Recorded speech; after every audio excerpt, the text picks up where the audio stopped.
Good morning, everybody. It is Monday, November 4th. We are in Commission Chambers for Commission Workshop.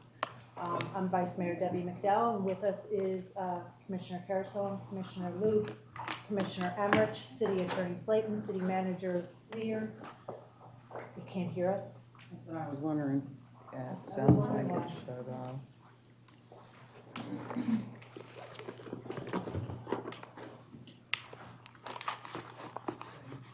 Are you okay now? I needed rest. Can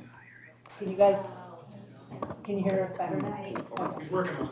All right. We also have Chief Garrison and Chief Titus in the back and a whole bunch of staff. So thank you, everybody, for being here. The mayor unfortunately had a family emergency and is not going to be in attendance. So you're stuck with me. Make sure you turn your cell phones down so that we don't hear it. And I guess we'll just turn this workshop over to City Manager. Oh, we should do the pledge. Absolutely. Thank you. Let's stand for the Pledge of Allegiance. Commissioner Luke, would you lead us? I pledge allegiance to the flag of the United States of America and to the republic for which it stands, one nation, under God, indivisible, with liberty and justice for all. And I am not connecting to the meeting. I don't think there's anything you have to do to connect for a workshop. I'm on Granicus, I don't think you have to connect because there's no voting. correct, but I'd like to follow along. Yes. You'll still be able to do that. She can't see her little lady. Sometimes.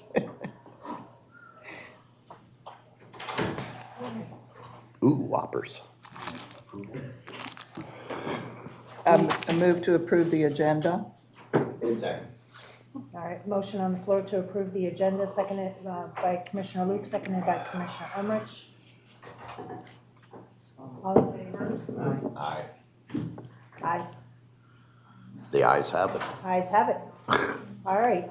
Sorry, I didn't know we did that during. I was just looking at the images on there, so I was just. All right. I do not have any public comment cards. All right. So, City Manager, take it away. Thank you, Vice Mayor. Back in June, the commission gave us some direction to look at a deferral process for the impact fees. We've taken this and had a discussion with the Chamber of Commerce on this. You'll see we've also done some research. Attached, you will find a presentation of which I will call staff up to come and make the presentation to you. Good morning. And please be gentle because she's not feeling it. She's here. Thank you. Of course. Hope you feel better. Thank you. For the record, Nicole Galehouse, Planning Division Manager. So we'll talk briefly about the commercial impact fee deferrals. In doing the initial research for this, we found that there weren't a lot of other deferral programs out there. A lot of what we found were waiver and reduction programs, and most of those focused around affordable housing. We did, however, find a really good example from the city of Cape Coral that set out criteria for when they would defer impact fees and how much they would defer and for how long. So it places the businesses into categories based on the number of jobs that they're creating, the type of business, the land occupancy, and whether or not retail sales are permitted as a component of this. With an existing business, if it was looking to expand, they also had operational standards that they have to meet as well. It then takes those categories, and for each category, it breaks out what they would be eligible for based on the number of employees, and then gives them additional deferral time if so many of the employees are residents, and then based on the different percentages there. They can get supplementary points also from value added to the community for the nature of business, location of the business, stability, new jobs, type of jobs being created, and financial stability of the business to give additional time for deferral. So this process separates new and existing businesses into manageable categories. It gives the businesses a chance to save more depending on their willingness to employ City of Northport residents, and offers a supplementary program as well. We did meet with the Chamber of Commerce as well, and they had 3 criteria that they felt were important to a business being eligible for impact fee deferral, and that was economic impact, workforce attraction, and quality of life enhancement. So we think this has a good framework to start on, and then we can, tweak it. We can add different criteria or modify the criteria, however the commission sees fit. Thank you. City manager, I know part of the direction was to have the chamber weigh in, and I heard that they did, but it was also to have the CDAB board weigh in. And being a member of that board, I don't remember that discussion taking place. I may have missed a meeting. No, when I was on you didn't miss it. It was, staff actually missed the deadline for that meeting to have it. And it was an oversight, but rather than delay it coming back from you all, because that, as you know, that board's had a hard time getting people with quorums and everything as well. So we felt this was something that needed to get back. We've already delayed it one time. We didn't want to delay it again. Okay. All right, so with that being said, does anybody want, let's just kind of go around and give a general overview, since this is a workshop, of your thoughts on it, Commissioner? I want to commend the process to start with. Excellent. This is the type of thing that I like to see staff do, is to go out, get a broad look at what everybody does, bring it back, have the different entities weigh in on it. And so absolutely love the process. Love what, I think it was Cape Coral, wasn't it? What Cape Coral has done. I think they're very innovative in the way that they handle this. As far as the CDAB, a lot of them are chamber members anyhow. So it would have been duplicate anyhow. So I know some of them on the chamber were really excited to be able to weigh in. And so just commend everybody on that. I'm wondering though, and I guess we do have one from economic development. When we're discussing the various types of businesses that would be able, oh, there's Mel. You're hiding, Miss Mel. It is Monday. Good morning. For the sake of the audio, I am going to point my question to Mel Thomas, manager of our economic development. When you're discussing the different types of businesses that would be able to receive these deferrals, I'm wondering what type, I mean, I'm seeing here what the end product was, but I'm wondering if there was a discussion on headquarters. Because you may be able to have a headquarter that comes with 10 people, not 25 people. A smaller operation, but they base their headquarter out of here, and then they have their other. Like regional presence or other kinds of. Exactly. Also, distribution. Distribution doesn't necessarily have to have the headquarter here, but like where the headquarter would be, the regional, they have then distribution. We have Cheney Brother down the road that is a huge distribution center, and our 75 corridor is just ripe for distribution, especially being close to the port the way we are. There's a great connection could come there also. So I'm wondering if distribution centers were part of this also. And the last one that came to my mind was the last mile type of business also. I've talked with a company that really would like to maybe set up not only headquarters here, but last mile. So I'm wondering if those are implanted and embedded, or if they need to be added to this. Commissioner, that's a multi-part question and. It is. Right. And so. Could you present in person? Oh, I'm so sorry. Yes. Mel Thomas, Economic Development for City of Northport. I I think it's fair to say that you've nailed the things that would be of interest to this particular city and our particular region.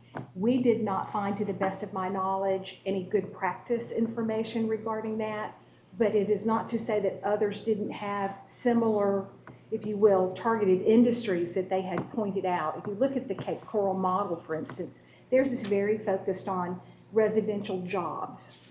And I'm not so sure that you have to look at residential jobs as opposed to what is your tax base in the long run and what does that mean for you in terms of regional growth or outreach.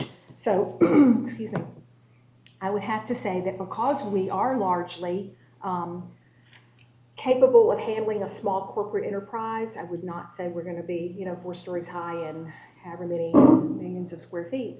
But I think we are a reasonable, logical city for that to happen in the near rather than the far out kind of world. So I think it is something you can look at. I think last mile is definitely something. The more research I do on last mile, the more I see that we are primed for that and we don't have capability of it at present.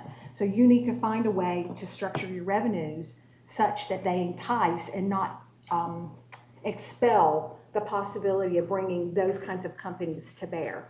So I think you have it's a weights and measures kind of thing. I think you have to balance carefully and you have to look against what does it mean for you in terms of revenues over the long term. And as a business grows, its revenues grow and so forth. The infrastructure is always in whatever infrastructure is on the front end, but if you structure it carefully, it will come back to you multifold, not just one-fold or two-fold, but multifold. So I think it's a spreadsheet effort. Our folks need to take a real hard look at that. I love, where they gave more power to residents. Love that concept. But I didn't see where these businesses that I mentioned, and I know that all 3 of these have been talked about. We see an influx of businesses leaving the Northeast coming to Florida. And it could be engineering firm that comes down, they want to set up a headquarter, and then they send the branches off. And Northport is very ripe in between Tampa, Fort Myers, Orlando, to set a headquarters, and they have their branches out in other areas. So to entice or to help with that deferral, for those types of businesses, I would like to see included also. I think you do. I think you are capable of being innovative. There's nothing set in stone. There's nothing in terms of ordinance or law that sets your parameters for that. I don't see any reason why you can't get that kind of innovation in your own ordinance.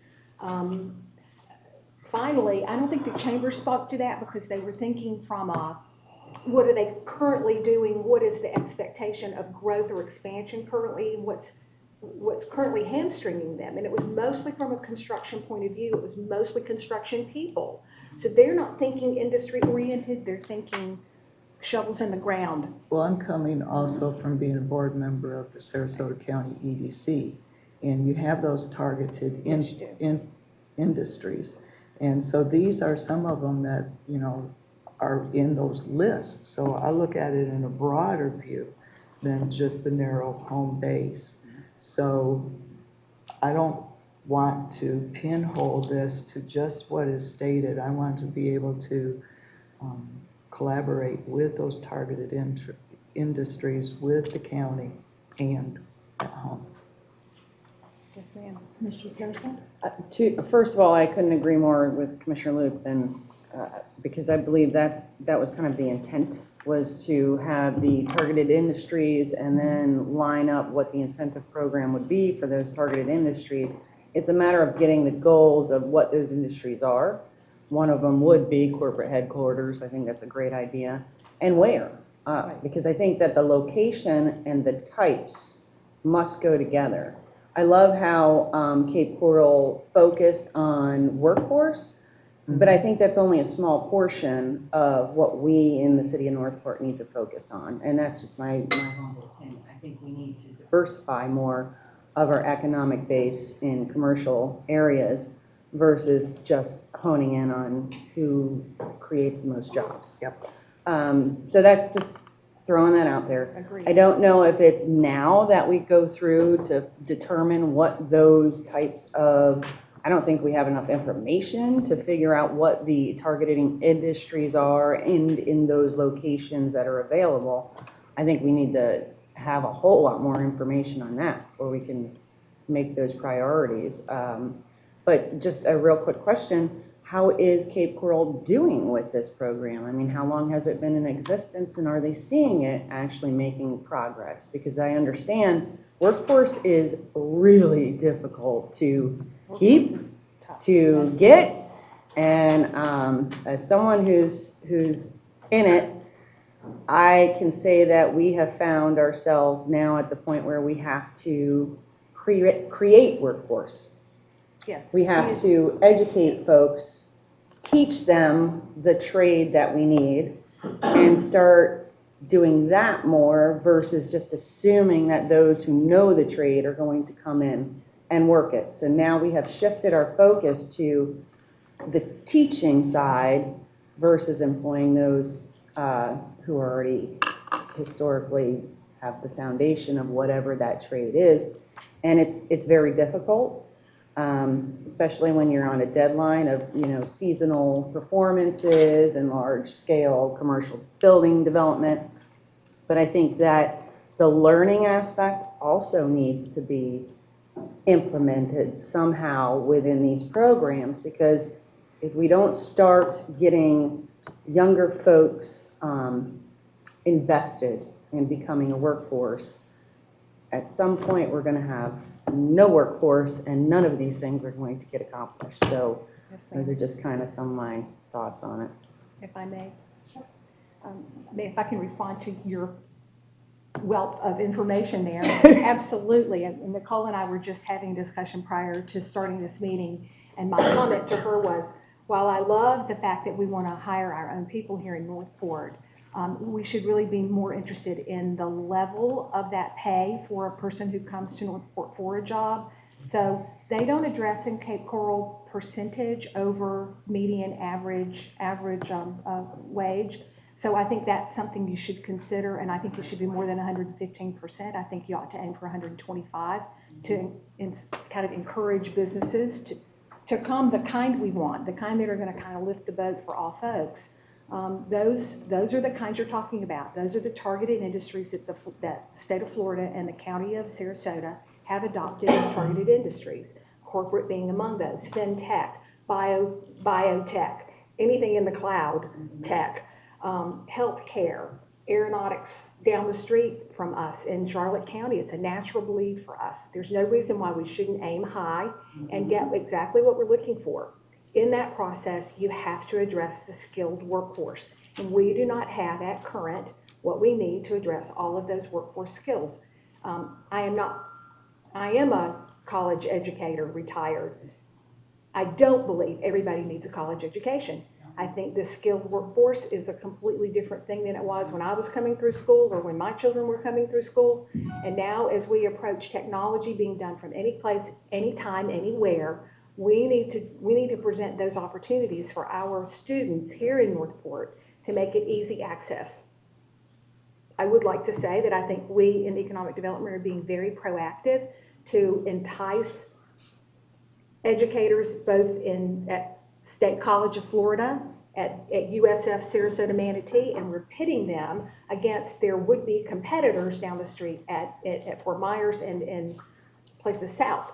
So not to name them out loud because I wouldn't want to put anybody on the spot, but we are engaging with them, trying to get them to bring their programs to us, because why should our students be required to do more travel than anybody else's students? It's just not right. It's not fair. They work hard, and we need to provide them with the capability to attend school and get the training they need right here where they live. And then we need to provide them with those jobs. So it is that continuous cycle. We look at it from that perspective, commissioners. What I would like to say is that we started with best practices here. These are local, and Bob will tell you, Bob did a great deal of research along with folks in planning. What we find is that best practices in Florida look different than best practices in other places because the Florida laws are different. And that hamstringing. So to the degree that we can provide you with at least a framework, we're happy to do it. On the other hand, as you are willing to be innovative and get out of the box, we're happy to help you find a way to do that. So it will only increase our chances of landing competition as we go up with impact fees. People are going to look for ways to mitigate. And if it can be done in the way of workforce, building childcare centers like PGT did, there are a variety of things we can do to get what we want and give them what they want. And everybody comes out better in the long run. It's a structured process, and it's one that takes some, willingness on your part, to be creative about the process. So I think this Cape Coral thing is a really great start, and I think you're asking these questions about targeted industry and workforce are right on. I wonder if just having a more blanket statement as of, kind of like supporting businesses that grow our citizens. I'm not sure how it would be worded, but something, because then, and we're talking about so many different facets that I don't know if we could single out all of them to have it all put together and this is what qualifies as to allow for a, I think a I know where you're headed incentive. with You that. get what I think I know where you're headed with that. And Thank God someone in my knows what I'm mind, thinking. I don't know that you can't do that. I think Right. what you do is you challenge a business who's willing to hire X% of your local people and Right. willing to pay for their training, both either Yes. on the job, Right, or apprenticeship. educate, yeah. some sort of a workforce program that they're willing to take on in collaboration with the schools and with the city. I think Yeah, that if- makes a perfect plan. But yeah, if we get a college who wants to come in, like that, whatever that blanket statement would be, would also cover that. Yes, it You would. know what I mean? Like Yes, it would. something As long as that. if they pick the curriculum up Right. to support that industry, that's Right. exactly what you're looking for, yeah. Commissioner Lynch, did you have anything you'd like to add? Yeah, just a few statements, though. I mean, I firmly believe in this process. I think it's good. The door's wide open out there on businesses coming in. The categorization and the criteria is spot on. We can tweak that and work forward. I'm definitely into incentives for the residential jobs. That's a big plus. Another thing, if we are going to go into a deferral program, which is awesome compared to wavering, impact fees, we may need to, as a board, go back and revisit the impact fees where we're at now and may adjust them up to 100%. And just look back and forth on what the pluses and the minuses are in the big picture. That's basically all I had. City Manager, you look like you'd like to add something. It's interesting you brought up waivers.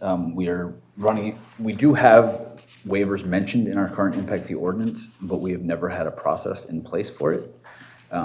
We're going to start working on one. I didn't have any information to bring you forth today on it, so it's something that if the commission would like that, we were researching it anyway, but we would like to know if you guys want us to do something along the lines of waivers, at which point we would bring you forth a process, how it would happen, some suggestions on it.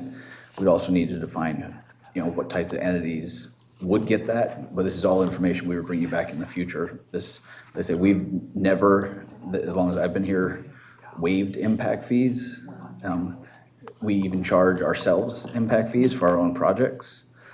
This was recently an issue because in negotiating the Braves contract, it was discussed of could we waive them, and the response was no, because at the time we did not have a waiver process, and we don't, like I say, we don't waive them for governmental buildings, governmental entities, including our own projects. So it's a process that in our recent researches and with the changes to the impact fee ordinance that we've recently done, we've thought about bringing forward to you all. It's in its infancy as far as where we are in that, but it's more so something if you don't want us to do it, we'd prefer to know that because since it's in the ordinance, we have to come up with a process. I'm a no on that, I'm a no on that also. for information on a waiver. I mean, yes, I and don't like waivers complete 100%. In the specific cases such as if a government entity like ourselves is building our own building, we shouldn't have to pay impact fees. If we need to match a grant, or if we have to match a project, instead of handing over the $4 million to the Braves we could have utilized the waiving of those fees to go towards that expenditure. I think there's certain cases that a waiver of the impact fees could benefit the city. Am I saying that we should waive projects, programs on a general basis for the independent businesses? I think it would have to be a huge impact on a positive side in order to do that. And you'd have to have a contract that they showed that positive back to the city for over a 40-year period or something. I mean, it would have to be, but I think that in government's cases, it's worth looking at, because why we pay our own impact fees, I don't understand that. We have waived impact fees for schools in the past. We've waived them for affordable housing in the past. And what's the house program of the affordable? Habitat. Thank you, Habitat for Humanity in the past. So. With that said, I'm hearing conflicting. You're saying that we've never waived impact fees. Since the time I've been here. And I understand that. So, Now, it may have happened before then. I do know the governmental one came up as a big discussion with the Braves because the stadium is a governmental-owned facility. And that's how it came up. And it was quite interesting because they're like, well, what do you do for your, the question was asked, point blank, what do you do for your own, like building a fire station, building an aquatic facility? So we charge ourselves. And then you could hear a pin drop in the room. You guys charge yourselves? That's why that was one of the statements where we did not waive them for the Braves facility. Right, wrong, or indifferent, that's what the story happened. Whether, and there's obviously multiple views on whether you should waive impact fees, when you should do it, if you should do it. There's pros and cons to both sides. I'm not going to say there's not. And what we're looking at is, like I say, more so if you don't want us to, because there is a waiver option in our current impact fee ordinance. There's just not a process in place of how to determine that. And it's one of those things where we would get with the city attorney's office, we would come up with something to bring to you all. Unless you flat out tell us you don't want us to even look at it and bring you the pros and cons of it, then we will bring you something simply because if it's in the ordinance, we have to have a way to do it. so let's break down the consensus to give you clear direction. So I think we need more discussion before we have a breakdown Okay. for a consensus. let's see how this flies. Let's get a consensus. Do we want to allow waivers for commercial entities? I'm not talking government, I'm commercial entities, a business coming in saying, hey, we'd like a waiver. I think it depends on what the criteria is that's before us. If it's something that's going to be a positive impact to the city and the residents over a 50-year time frame, or if it saves the city, say it's a public-private partnership that saves the city millions of dollars, but in turn we only waive $1 million impact. I don't know what circumstance it would be in, See, impact is exactly that, is the impact on the community. We just raised it to the 75%. We're still not at the 100, and I'm in agreement. It needs to get to the 100 this year. Because who carries the burden when that building being built? It's upon the taxpayer.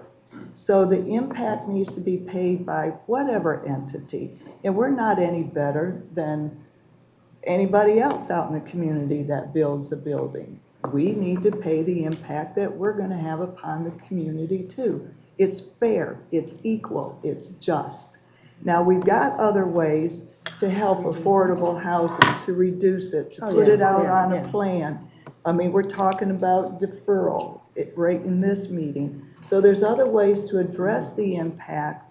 What we did in West Village, collecting for a while and then it pays, out there in that area. So we've got other ways to go about to assist somebody who's going to be beneficial to the city. But do I think they need a free ride on impact? No, because if they don't pay their portion, Somebody else has to. you're going to, I'm going to. And I totally agree with you on the commercial side of things. I think I'm more concerned about when it comes time that we have to invest in something that we have a partnership with. The impact fees are either gonna go back to us in a different, pot of money, or wouldn't it be better if we had the option to not put those monies into the different pots versus spending it? I don't know how to explain this, please. It's about, like the Brave Stadium, for example, when we had to invest in X amount of dollars, instead of pulling that money out of, say, the general revenue fund that could have went towards Price Boulevard, okay? But we didn't pay impact fees for the Braves game. We didn't pay him, correct, we collected them from the Brave Stadium. But an example of where we did pay them is the aquatic facility. So we're paying, the city is paying the city aquatic, or impact fees for its own building. Okay, let me put it this way. What if we had said, instead of us investing the $4 million, you get $2 million in a waiver of impact fees, and then we only have to shell out $2 million. Do you get what I mean? I think I think we need to define these terms, because to me, a waiver is, you're not paying anything in impact fees. Correct. Okay? Reducing them is where you are reducing impact fees. A deferral is saying you're paying the impact fee, but over time. And I just want to make sure that we're all on the same page, because I think we're using reduction and deferral interchangeably. You can either waive and not pay anything. You can ask for reduction, get that reduction approved, and then go to the next process and say, hey, I got them reduced. I'd like to pay that reduced amount over time, or you can pay the 100% over time through deferral. Is that correct? Those are three correct definitions, yes. Now, what I'm talking about is when we have to invest as a city with a public-private partnership, or 2 different governments, or 3 different governments in a district, and we turn around and say, we are promising to expend X amount of dollars, wouldn't it be better if we said, we will be spending X amount of dollars, but it could be not only in a monetary side of things, but also the waiving of certain fees, so that that money doesn't actually come out of the coffers? It's gonna come out of one coffer or the other, no matter which way you do it. And so I'd rather hang with just not having any waivers. Just Go want to ahead, add, you ma'am. have a 4th category, and Okay. that's mitigation. What is mitigation? Mitigation is the effect of an exchange. I'm going to give you the same amount of money, but I'm going to give it to you in a public good. That would be a daycare center, a school, Thank you. a park, I don't know, any number of things, a hospital. I mean, Another roadway. Another roadway. It's trade out of land. It would be any kind of thing that would be in exchange of, and at the same rate, or, beneficiary, the benefit of it would be the same. Does that make sense? Okay, to is you? this what you're trying to Yeah. talk about, Okay. mitigation, There's so not many waiving? different ways that you can, But that's you're not always waiving. gonna So that's earn not something waiver. on No, one side. that's not a Well, Waiver is That last 0 impact fees being paid. The last one we kind of already have. That's what I was gonna say. And I'll use that as, rather than, you can either A, issue impact fee credits, which is a way for mitigation of, you put in the road, you turn the road over to us, rather than paying transportation impact fees, we're gonna give you credits. And every house that you built, exactly, the most recent example was a bridge, actually, and a future example is the wastewater treatment plant that is being built. They're going to get reimbursed, but they could have gotten impact fee credits, which is, in essence, like a mitigation for, it's a form of agreement that is done so that they don't have to write a check.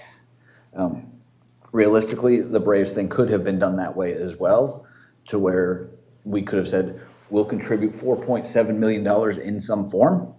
That can be cash. It could have been in impact fee credits. Again, it's not a waiver because you're not waiving them. You're still collecting them. And in this case, it would have been an accounting journal entry of us moving it from surtax over, and that we can already do. Mitigation is the perfect Yes. terminology to Okay. give that. So- That's typically done by agreement. So right now, the consensus that we have on the floor that we kind of were discussing was to not allow waivers for commercial entities. We have waivers already in policy. It's a matter of, Do we want them to take that out and say no waivers for commercial entities? I want no waivers, period. No waivers, period. No waivers, period, because we have the mitigation for if it's needed.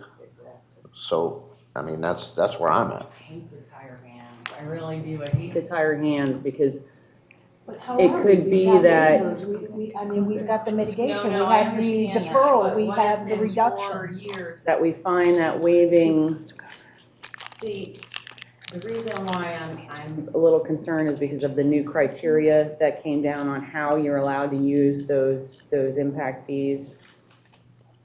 And I think that, call it horse trading, call it whatever you want, I hate to tie our hands in negotiating.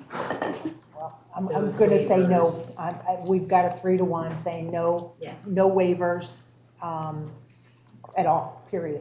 Because we can, from what I'm hearing us saying, no waivers, we're not going to allow waivers anymore. But there is the mitigation that Mel came up with this great word, there's the reductions, and then there's also the deferral process, which gives them the opportunity to pay it over time. Can I ask a question on the mitigation thing? Because when I served on the planning commission for the county, I was under the impression we could no longer mitigate in return for impact fees. So for instance, they would be able to put something in that was beyond what they were required to that, well, maybe that was the basis of the actual approval of the plan. Maybe I'm thinking outside of.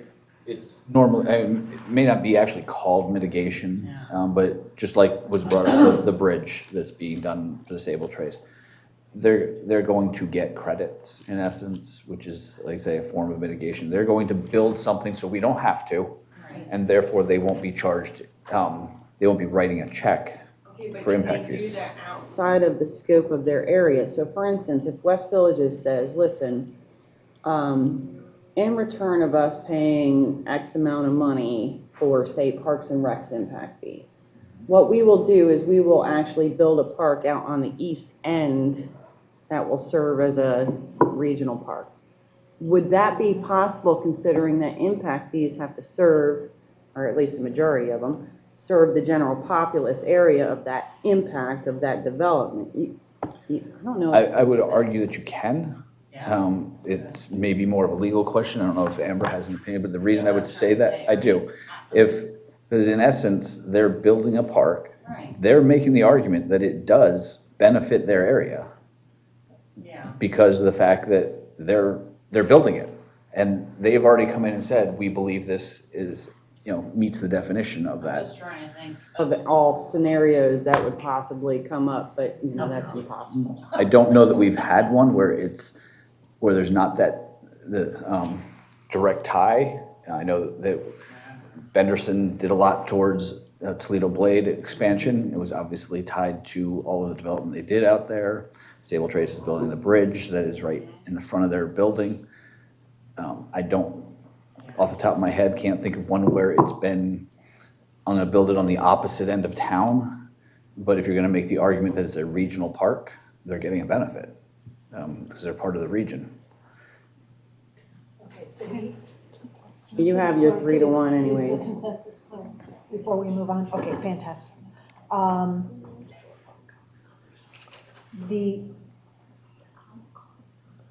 I'm sorry.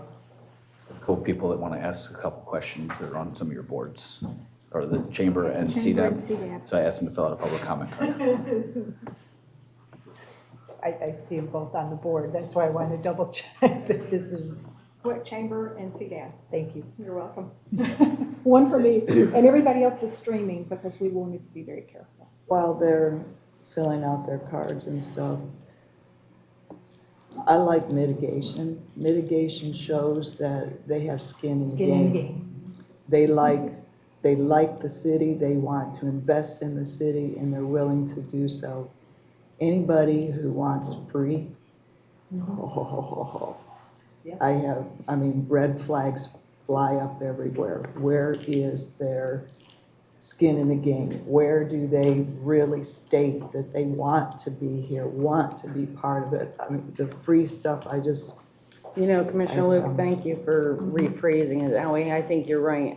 When I speak of, I don't want to stronghold ourselves in any, you're right. It's more about the mitigating factor. It's what are you going to give us, and this is what we're going to give you. And so you're right, And not if they give it away. want- Exactly, if they want to be here, they'll work. Yeah. But if they don't, it's like, no, gimme. Yeah, And I say, no, go not away. for that either. So you're right. Yes. You know, go away. Yeah, absolutely. Since this is a workshop, and public participation to me is paramount because they're here. I know we only have to give public comment at the beginning, at the end of the meeting, but this is a workshop. And I think it's in our interest to hear from the citizens throughout, not every 5 minutes or anything like that, but to hear throughout the meeting because maybe they're going to bring up something that we haven't considered. And so I'm going to go ahead and call public comment if that's okay with the board. It is, you're chairing the meeting, so. You're the one that's running the meeting. All right, so Mr. Suggs and Mr. Warden, in that order, if you, I'm not sure if that mic is working. You may have to come over here.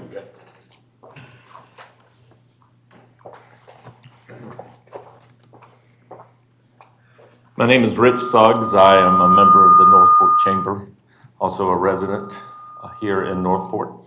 Comment I'd like to make is absolutes are hard to get back once you've made an absolute, and an absolute no on a waiver doesn't take into account possible situations in the future. I think it would be more incumbent upon this commission to make very, very narrow decisions on when you would give a waiver. But if a for-profit hospital came next week and said, we want to put a 100-bed hospital here, but we would like to have some waivers of our impact fee, or a waiver of our impact fee, they're going to bring 400 to 600 high-wage paying jobs to this community as soon as they open up.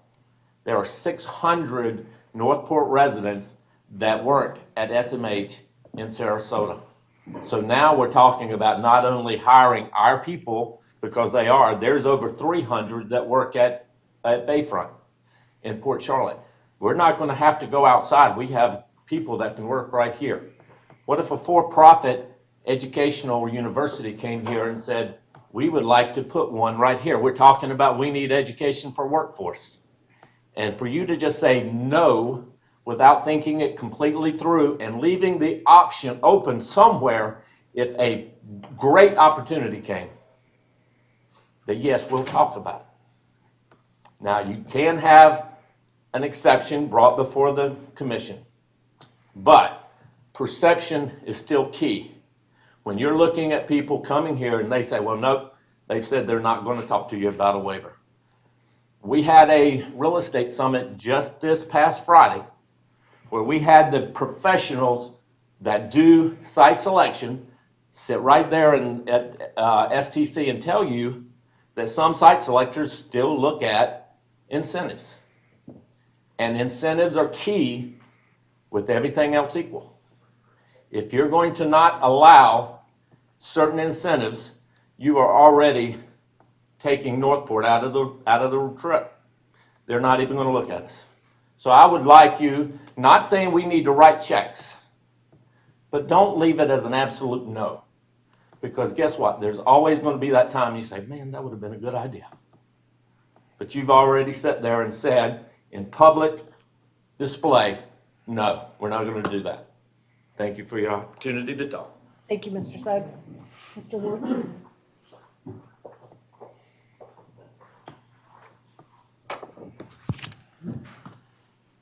Nicholas Warden, Northport resident.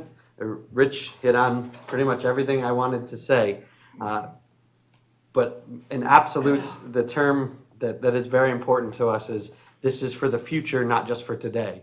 So the decision you guys are making is not just for today's future and not just the short-term future. We have large industries that, if they're looking at this community and we are telling them, yes, we're willing to grow, but we're not willing to partner in a waiver form, that why would they want to come? So we have to look at this piece as a much larger picture than just what's today. I don't want to give away money. That's how we all do what we do. The city doesn't want to have to waive those fees, but it's a cost of doing business. And if you look at the other communities are doing this. And that's why they're getting and closing some of these deals and bringing in large employee bases. So if we are not forefront thinking, we are going to be behind everyone else. And we don't want to be behind when we are prime location. Thank you. Thank you. Thank you for your input. Does anybody have anything they'd like to? I mean, with that said from public comment, do we want to rethink that consensus to just eliminate the waiver idea? Do we want to keep it open to further discussion, especially when we have a full board, to see if there's any, incidents or positions that we may be in that would indicate a reasoning for waivers, especially when it comes to economic development? I mean, I'm willing to get more information before we absolutely shut the door. Yeah, I gotta agree with Commissioner Carusone. One thing that she did bring up that just struck me, besides the public comment, we do not have a full board on this decision. So I would like to have a little bit more information and let the whole board decide on the waivers or the non-waivers and leave it, at least have some information, and it could be a case-by-case scenario. Going down the road, I'd say bring it back and let's discuss it. So I understand that we don't have a full board. Just here, one second. I understand we don't have a full board. We are not making final decisions now. Everything has to come back. So when the city attorney comes back and the ordinance says we're waiving impact fees, there's another meeting, 2 meetings that are going to happen. So while we don't have a full board here right now, this is not finalized by any way, shape, or form. And I just want to make sure everybody is aware of that, especially for the citizens that may be watching. We have to have 2 more meetings to actually finalize everything, to amend that ordinance. If we don't give them any general consensus that says, listen, we're interested into learning what these cases of waivers would be and what would be the benefit to the citizens if a waiver was submitted, or, you know what I mean? Or if it's legal, or if, what would the process be? I guess that's what I'm trying to get at. I don't want it just to come back as an ordinance, it's taken out, and we all turn around and say, no, don't take it out, but yet we still sit here with no policy, no process, and no, real criteria as to what would allow a waiver. What position would it be? That is a definite thing, because the couple of industries that were mentioned, Exactly. why are you giving them a waiver and you're not giving a man who brings in 10 people in an industry?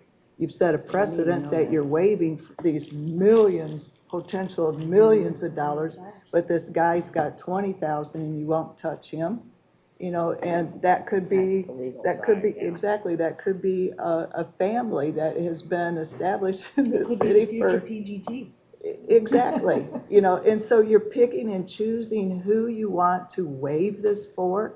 To me, the mitigation gives you something in that incentive basket, that toolbox of incentives. It doesn't mean that you're so desperate you're going to give away millions of dollars to the city when it is going to have an impact. And instead of that person paying the impact that they're putting on the city, you're putting on the backs of the community.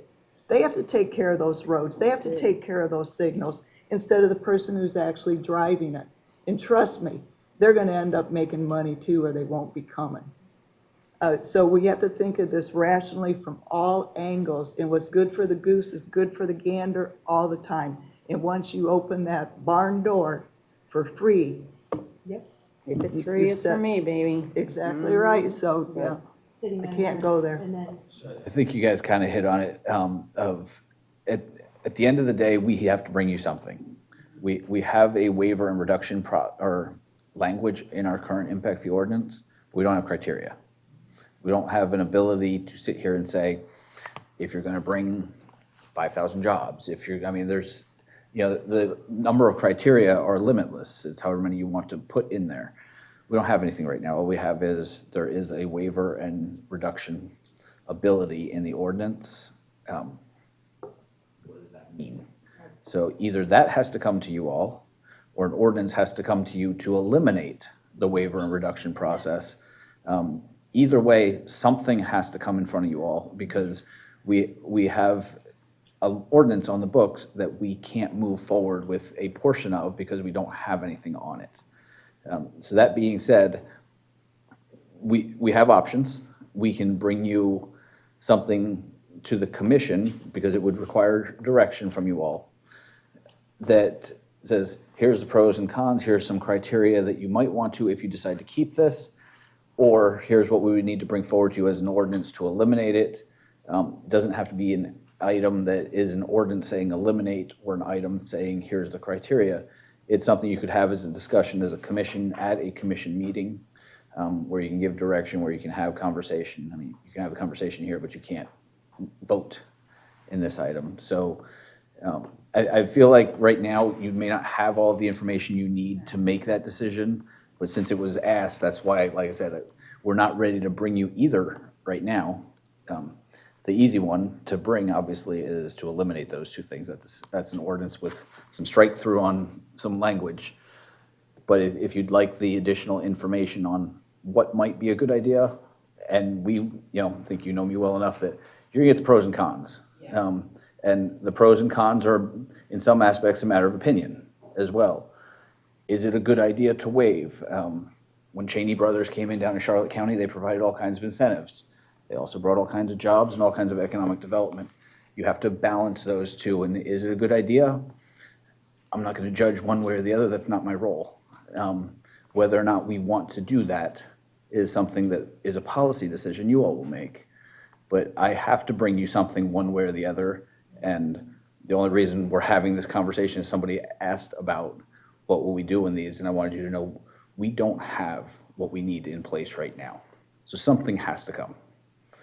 There would have to be criteria. It can't be just like up there, yes, no, oh, I like them, I don't like that industry, but I love this industry. Oh, we really need that. And That's it what I'm can't trying to be. say It has to have exactly. Yep. criteria. but the, If it were even If. done. but that criteria changes. What we have the criteria for today may not fit in 3 years or 5 years. We saw the thing with commercial properties out in the West Villages where it's shrinking, okay? That's changing because of societal changes and market changes. So what criteria we have in place today just may not even work in 6 months because it changes. Mitigation. The mitigation and agreement and stuff like that, I think is the way to go. I don't see a big, huge industry, and I'll say a hospital or a Cheney Brothers or a PGT coming to Northport and saying, we're not paying impact fees, and if you want us here, we're not paying impact fees. They're so big, they're used to doing it. Go ahead, Mel. Thank you. Far be it from me to, sound professorial, but it's gonna sound this way. You're doing some things that are in the abstract. You're doing a lot of talking in the abstract. And I think it would be prudent on your part to look at a small, a large, a medium-sized business in certain categories, and you do an over time, here's what it's gonna look like if we allow this over time. And you plug numbers in, you look at some straw industry, some stand-up straw processes, right? And you look at what does it do over time. My fear is that you're judging in the moment for 10 years or 15 or 20 years out, and you're not seeing what the advantage of bringing a certain kind of industry to town, like a corporate presence or a hospital, you name it, that's going to have huge impact on you over time. And until you can see that over time extraction and what that does to your tax base, I think you can't, you're still thinking about it in this very confined sort of way.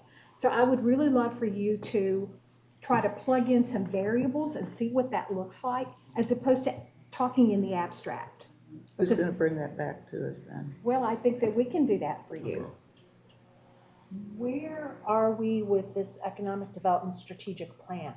That I think we approved it last fiscal year, not this. You did. Okay, so where are we in that? Well, okay, so let's get down to nitty gritty. It's hard to do strategy until you do feasibility.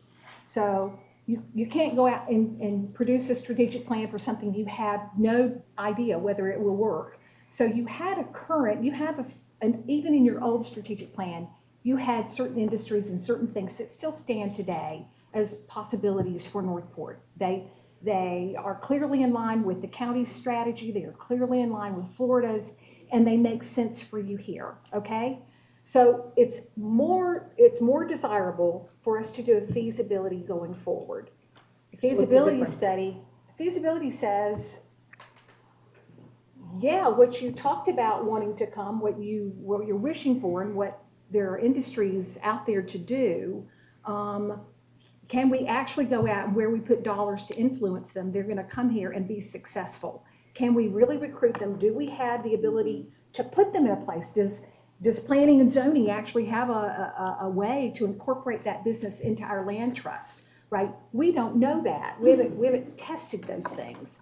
This is all wishful thinking at this point because it sounds really good and it sounds reasonable, but is it actually, can you actually do it? Attainable, Is it attainable? right.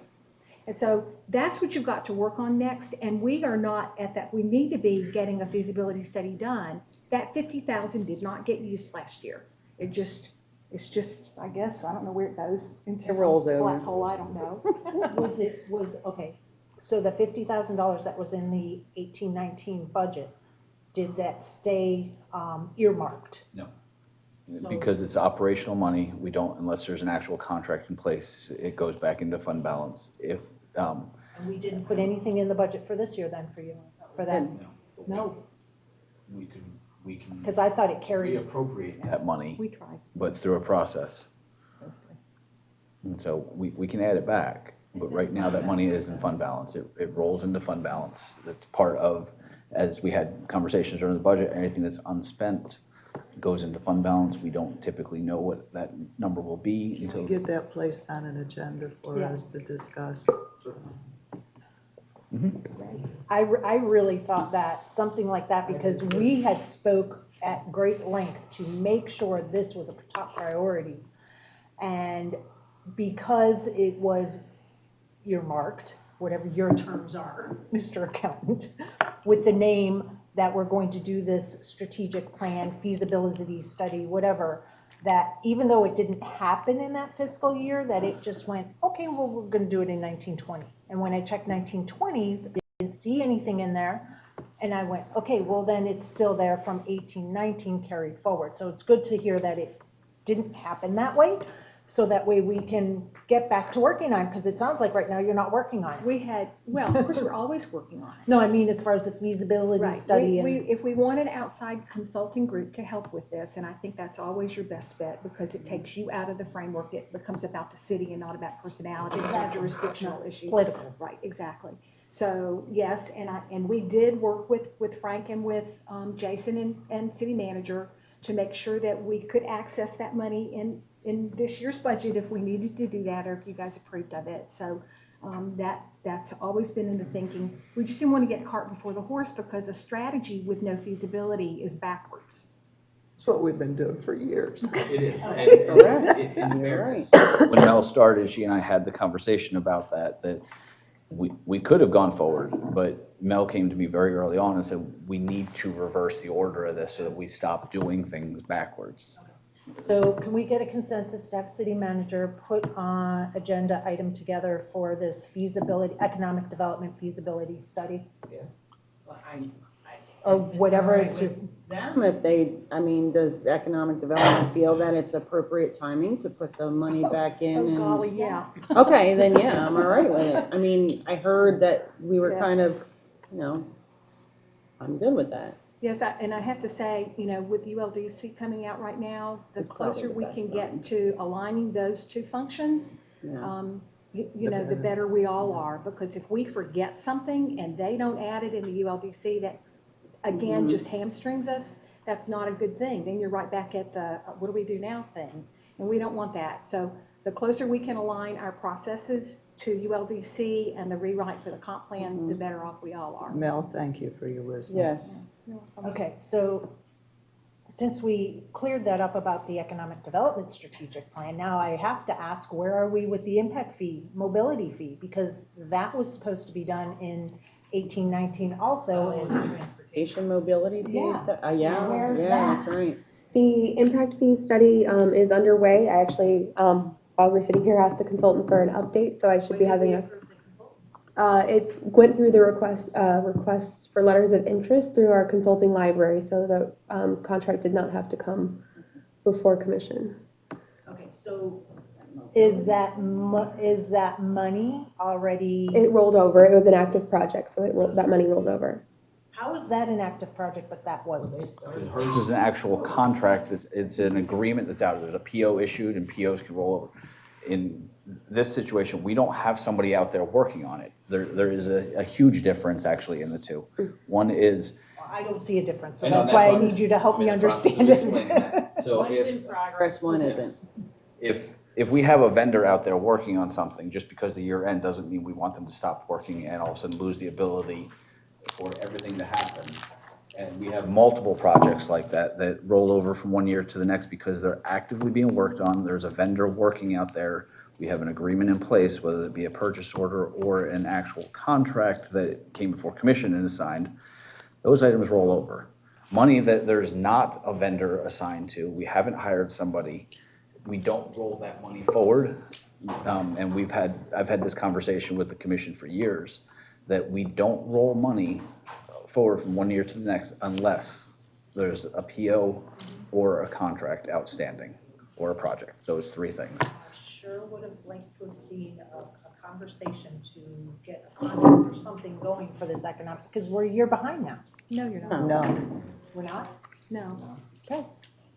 When are we gonna see stuff about the impact fee, mobility fee? I can send an update to the city manager by the end of the week, after I have the call with the consultant.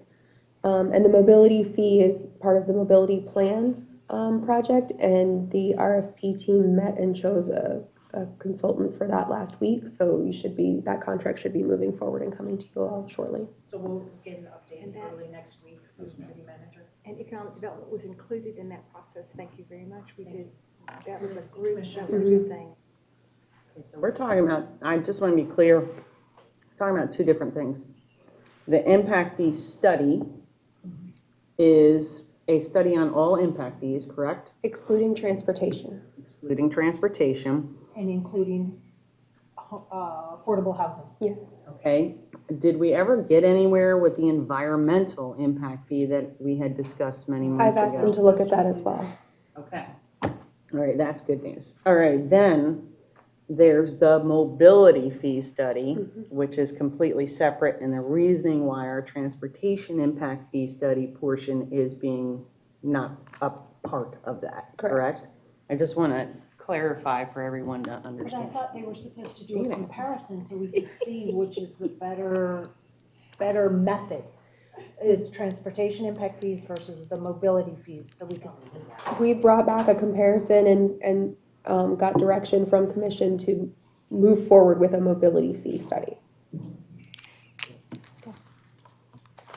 when I finish with that, I have another question. All right, so everybody's cleared with the memo coming up from the city manager, and we're gonna get an agenda item from the city manager with economic development, the feasibility. Okay. Commissioner Luke, you had something else? Yeah, I want to go into Cape Coral's, what do they call it, their program.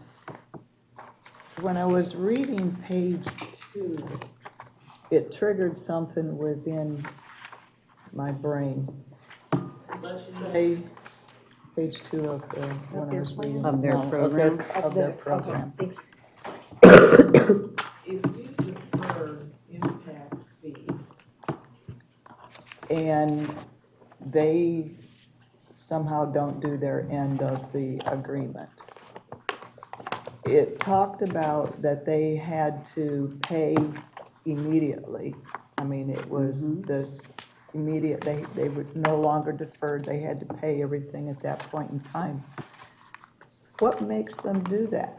I mean, suppose they go completely out of business. We have somehow given this deferral to this company who is brand new, not established, and they can't make it.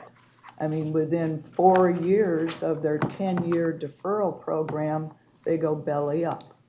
How are you going to enforce that they give that? I don't know. Thank you. Currently in our code, related to impact fee deferrals, is that one of the requirements is that we lien the property. And I think I previously provided, I believe, some written analysis to the commission as to priority of liens and how that would fall. There's no absolute 100% guarantee, because there are liens that have higher priority than such a lien, such as a mortgage lien. Other federal tax liens would have higher priority. So it may not be that the property, has that value left in it at the end of the day.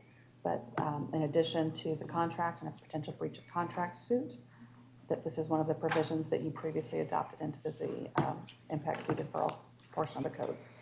So let's say they don't go belly up, but they somehow don't fulfill their obligation in the 4th year of a 10-year deferral, and they're supposed to pay up right away. So they don't. We put the lien on at that point, even though they're still active. I mean, we put the lien on at the beginning. So the lien will be on the property, and once the deferred amount is paid in full, we would release the lien. Okay, so they have a lien no matter what. It's like a mortgage. Thank you.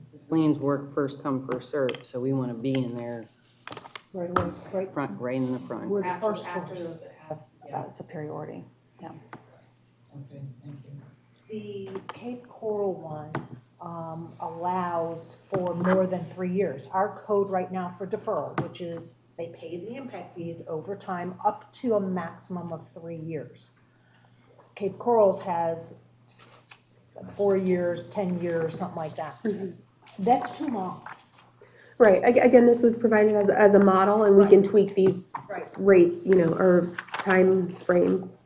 I have, regarding employees, and I know that we are trying to attract a workforce, and that a business that has 10 employees versus a business that comes in with 100 employees, when you get into reading the code that Cape Coral has, it then murkies the water, because when you're talking 10 full-time employees or 100 full-time employees, it starts to get murky, because then they go, or it's equivalent. And I understand we're trying to attract the workforce, but to use employees as a parameter for mitigation, because I'm not using the word deferral, because to me, that has something totally different. It's for the mitigation part, which is something I believe we need to give criteria for, correct?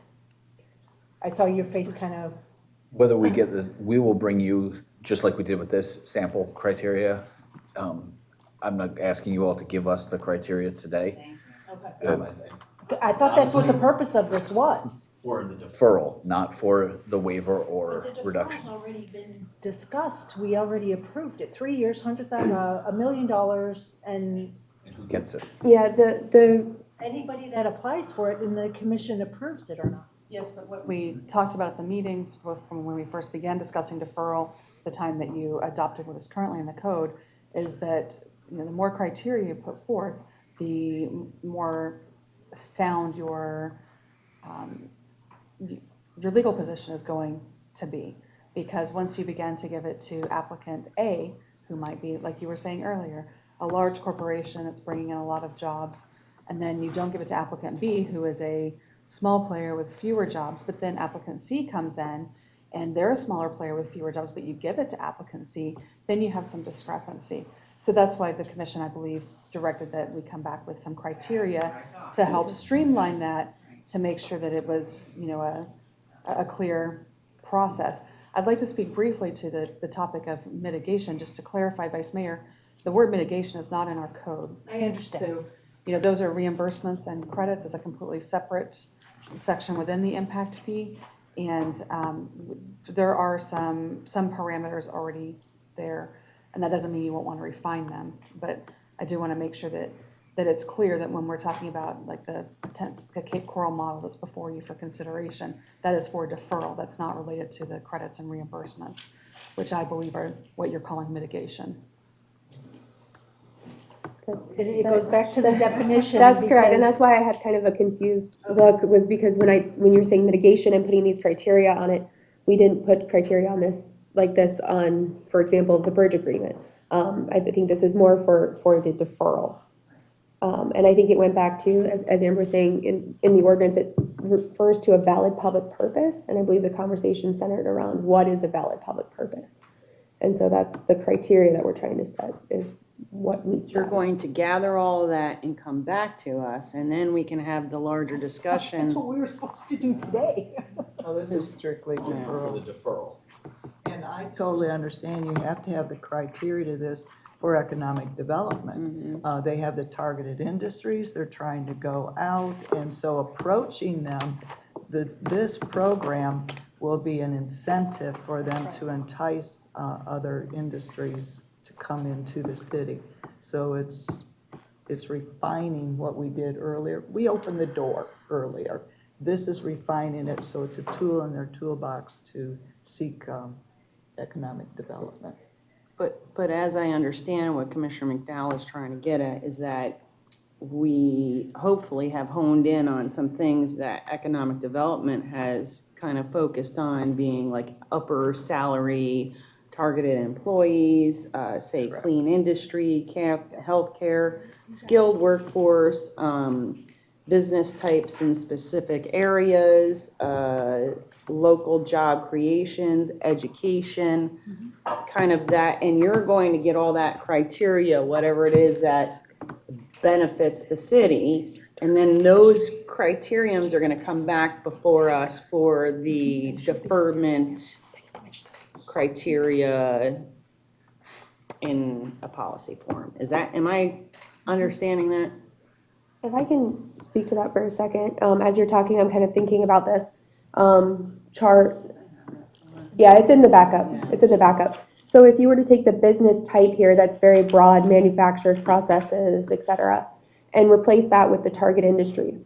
And, you could maybe scale them up as far as which ones are more preferred, which ones are less preferred, use that. And then instead of the number of full-time jobs, since we've talked about necessarily that might not be the best approach, we could do that as what the salary range is. And so then you take this and put the salary ranges in here. And how does the city then determine, you have a company that comes in and they say our salary range is $75,000 and up? How do you prove that? How do you audit? We've done that before. When we did, I think it was Busy Bee Cabinets. We had two industries that we gave an incentive to. They had to provide us with payroll reports with their Okay, actual as long as it's auditable.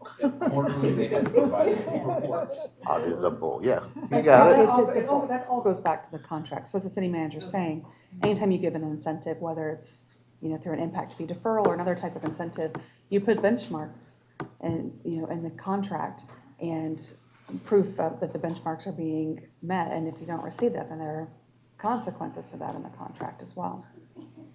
So And or the code, depending on what the commission decides to do. So what I'm hearing is that if we had, instead of full-time jobs, and you put salary range, and in the contract, and then the commission approves the agreement, and then year one, those benchmarks weren't met, you're saying in the agreement, then we can say, no, now you have to pay all your deferred impact fees? And when we did the incentive program, this was 2009 or 10, I believe it was, that the companies we gave incentives to, I believe there was 2 or 3 of them they had to provide quarterly returns, their payroll tax returns. And we looked at them, and they, in that situation, they had to maintain those jobs for a certain amount of time, and it was a net increase in jobs. So if they had 10 employees and you 3 left and they got 3 new, they're still at 10.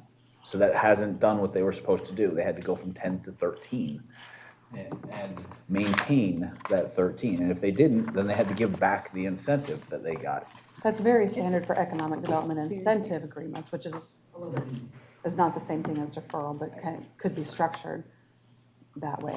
You know, in this situation, it would be that you'd have to, if going with this criteria says 10 jobs, they have to provide those 10 jobs. If they don't, then they're in violation of the agreement, and they're, you know, getting into the legal section, Well, when they're are not, they if I may cured? interrupt, city manager, they're not in violation of the agreement provides. If they don't meet that benchmark, then the money is due, or in the case of economic development incentive, if they've been given a grant, then the grant comes due. And in addition to that, just, I mean, there is a heavy audit process, but there's also room for, if I say I'm gonna hire 10 people this year and 10 people next year, and it turns out that I hire 20 people this year, then there's wiggle room built into that agreement such that the company is not pounded because they didn't meet their 10-person mark the next year. They got ahead of schedule, they grew quickly, more quickly than they anticipated. And so there are ways that these are, I mean, we can look at the county's contract for those, because the county does these too. And this is standard, it's not an unusual thing. So you have wiggle room so that you're not, you're not just absolutely pounding a company that doesn't say, okay, in this 12-month period, but rather you're looking at the average or the aggregate. So I think that's, it's intent, obviously it's about intent, Well, they met their goal, they just met it early. yes. You don't punish somebody for being overly successful. I have a problem of just removing the amount of jobs. If you have one sole person or 2 people and they come in with an industry and they're making the percentage, that's far different than the count that we're after. I mean, these targeted industries are the type of growth that we want. This is the diversity. It's not the same old of the small business coming in. We're wanting to diversify. So I think the numbers that are there are perfect. If you want to add the wage of the, And it's standard, it's the average, percentages over the average median, the average or the exactly. median. If you wanted to add that to it, I have no problem adding Yeah, that to it too. But we're talking about, diversification. And these are the things that we're going after. Right, So that's I think why the count needs to be in it. I wrote local job creation when we were talking as kind of a summary of what we were talking about. But in addition, an upper salary targeted industry. Right. And not to remove one or the other, just to make certain that that was clear. This is not for everybody. It's not Right. for every company. This is are targeted. So, do we need, let's get a consensus to add salary range along with the full-time job Want requirement. my whole list that we discussed? Do you have the salary range in this program currently? No. Right now, the only, Cape Coral uses it as part of their supplementary deferral program. They talk to the type of new jobs being created in their pay scale, and so you can get up to 5 extra points for that. But I think there's other ways we can incorporate that in there a little better. I'm gonna throw this out there. I understand the purpose of doing all of this. All I am seeing is now we are gonna have to hire 5 or 10 more staff to maintain, to manage, to make sure all of this is followed to the letter, to make sure everything is done according to the agreement once the agreements are done. This is supposed to be something simple and easy instead of this huge complexity that I'm hearing. That's what I took as this deferral. It's up to them to make the reports. It's not up to us to But we have to make babysit sure 'em. that they're turning it in. We have to make sure they're hitting the benchmarks. We have to make sure that if they don't, what are the consequences and stuff? It's all part of the programming. In the scheme We've been of doing it. things, to hire, I mean, that's a very extreme thing you're saying, to hire 4 or 5 people to do this. I don't think you're gonna find that necessary, but I do think that if you have to add additional time for employees to do this kind of thing, the benefit is so much greater in the way of the number of jobs you're bringing, the impact to your tax base. That's what you're trying to do, and you're growing that side of it in this incremental, tiny little thing that has an impact on employee time. So I think you need to look at scale. I think it's really important that you don't forget, the reason you're doing it is because you're growing your revenue base. You're growing it exponentially, as opposed to the amount of audit time that's required by an employee. So what we have in place now, which is very broad, it's allowing a multitude of industries to come here at their discretion if they want to ask for a deferral, as opposed to now having this agreement and this and that and that and this all plugged in. And why are we, It's scalable for the company and their growth. but That's what what we this have is is. already scalable. What we already have is just Willy-nilly, and I think that you're gonna find a legal issue if we continue on that path without straightforward policy. Okay, if we're gonna have a legal issue with what we approved, No, it's about continually approving stuff for mitigation without any set criteria we're not approving for mitigation, we're approving for deferral. or deferral, either or. Essentially, to me, deferral is mitigation. The reason is you're going to get something in return. It's just not physical and it's not hard-handed. No. It's, well, yeah, you're getting, Fees over time. yeah, I mean, you're gonna get the workforce, you're going to get the diversification in the types of industry you have here. You're going to get growth in the areas that you want. You're going to get the types of industry you're looking for, the educational. So to me, it is the same. It's mitigation. You're getting something for letting them have something. It's the horse trading. That's how I see it. But deferral is just extending their impact fees that they're required to pay over time. But what they're paying for impact fees may not be the 75%. They may put in a bridge. That is the mitigation, that word that you used. Instead, Again, I look at it all as mitigation because you're still getting, yes, they get the option to pay over time. In return, we get to get X, Y, and Z. I look at it all as a mitigation. We're not giving away anything. It's just a matter of we're getting something, but in return, they're getting something. That's the only way but if we What don't set criteria, Exactly. If we don't set the criteria, we have it wide open. We Right. opened it wide because of the hotel coming. so where does that? So the detrimental part is the next person who comes from any industry and said, I would like deferral, Exactly. and we say no, and they're like, "Oh, you didn't have any criteria when you gave it to the hospital, so Thank why you. are you rejecting me? Bam, lawsuit. mhm. On this little sheet, where would we put where would the hotel plug in on this little sheet that was used in the PowerPoint? This is somebody else's, I understand that, but if this is what we're going to be No, using as a guide. I thought the idea was to give them a general direction and they will come back with those guidelines. Yeah. And the general direction, as discussed earlier, was just upper salary targeted, a percentage over the average salary base. Clean industry, healthcare, skilled workforce, business types to specific areas, local job creation, which is an addition to the salary structure, and education. And those things, whatever else it is that economic development could come up with as criteria that would then benefit the city, that is what would be included and we'd have a larger discussion. Okay. That's how I understood it. So using that list that you had just said, where does the hotel go in there?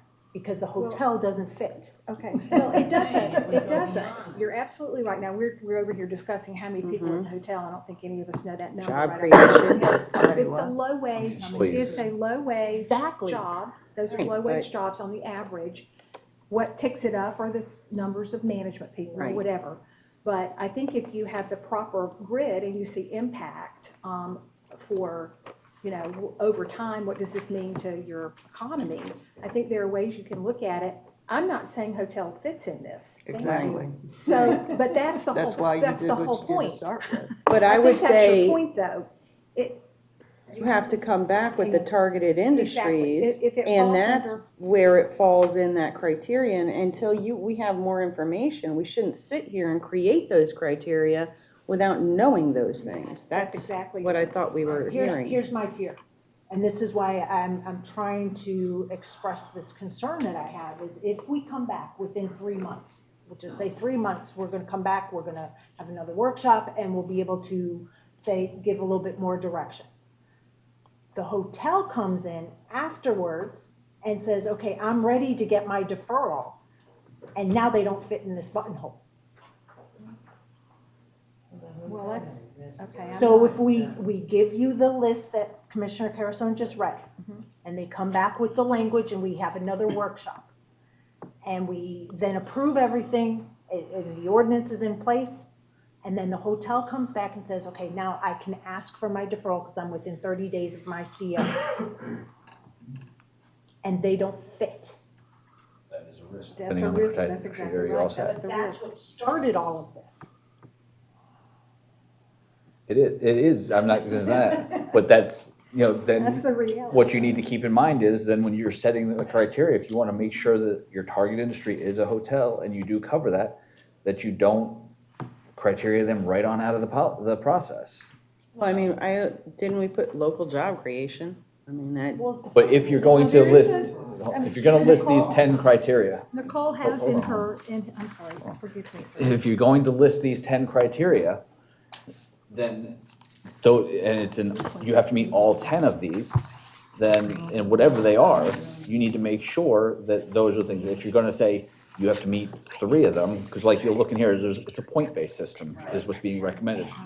So as long as you've met X number of points, then you get the deferral. You may not, a hotel very likely is not going to meet the salary requirement. But they're clearly a targeted industry because we've wanted that. But we wanted somebody to come. That's not a targeted industry. You're not going out and gonna gain 5 of them. You know what I'm saying? Until the city grows further.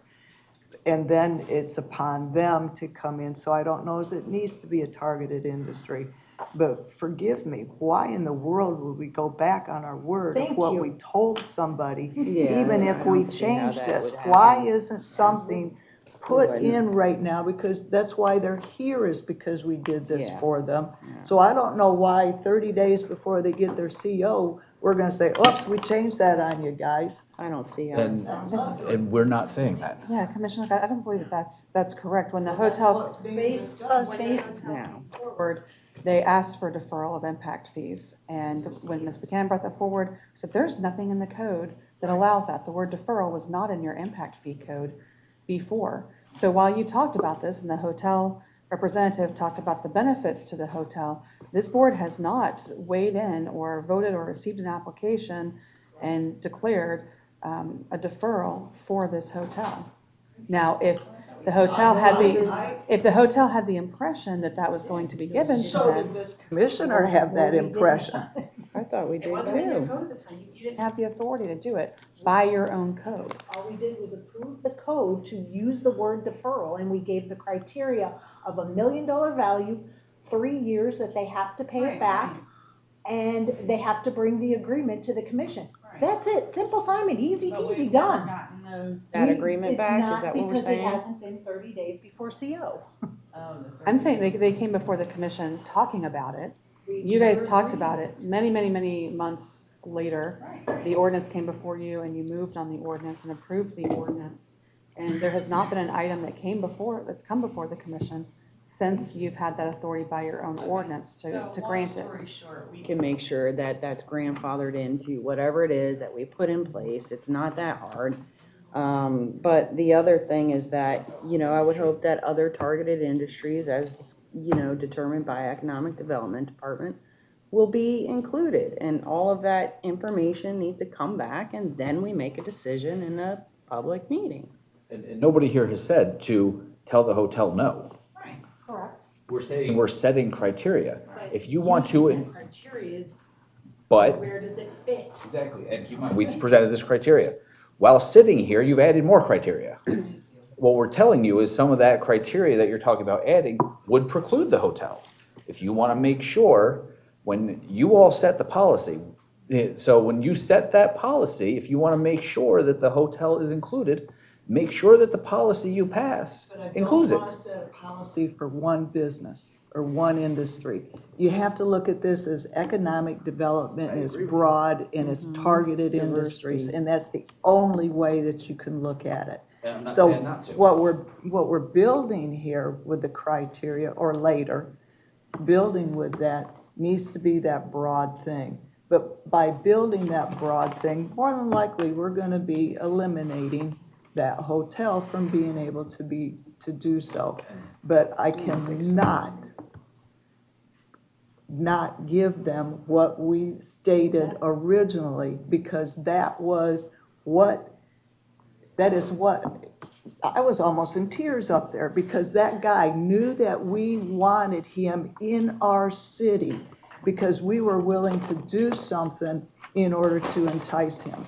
And he doesn't, I mean, there wasn't even enough need in the city for him to build that size of hotel. And he still took the risk to come to us. And so, no, I cannot, in all good consciousness, not give him what we discussed to give That's him. why I'm saying, nobody here is saying to do that. What we're saying is, you have a couple choices here. If you don't want to target just one particular business, then don't. If you want to ensure that the guy that you believe came here, you believe you all told him to, this would happen, then you grandfather him in. There's ways to make this happen. Nobody here is saying not to do that.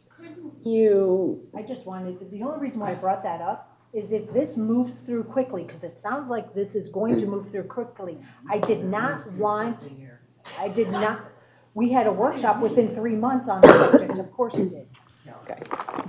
I did not want to take a chance that we were going to be kicking out the hotel based on that conversation and that list that we had already discussed. That's why. At least we have it in our head. It's gonna be grandfathered. Yeah, exactly. Do we have a consensus on that? Yes, but the other thing is that why couldn't you get creative and say something like the first 2 hotels that come in would be part of the ability to defer, or the first 2, or the first hospital would be deferred. You know, I mean, there's so many different ways you could write it. I don't know. Go ahead. Yes, ma'am. You know, for those of you who've seen the slides or remember the slides on visioning, you talk about categories of industry, and any kind of tourism is a large cluster area. So if you look at, we can bring to you what does a cluster of industry look like, and it can be broad ranging from hotels to a kayaking business. And you give them a different kind of range of capability than you would somebody that's in the corporate headquarters or the, medical device field or whatever, right? There are ways we can look at this in such a way, Again, right? your wisdom. Is give it back to the professionals and have them bring us the info. Can I- It's that simple, Can I say one other thing for the record? There's nothing that I read in the code that would stop the hotel from applying for the deferral right now. The 30 days is for waivers or reduction of impact fees.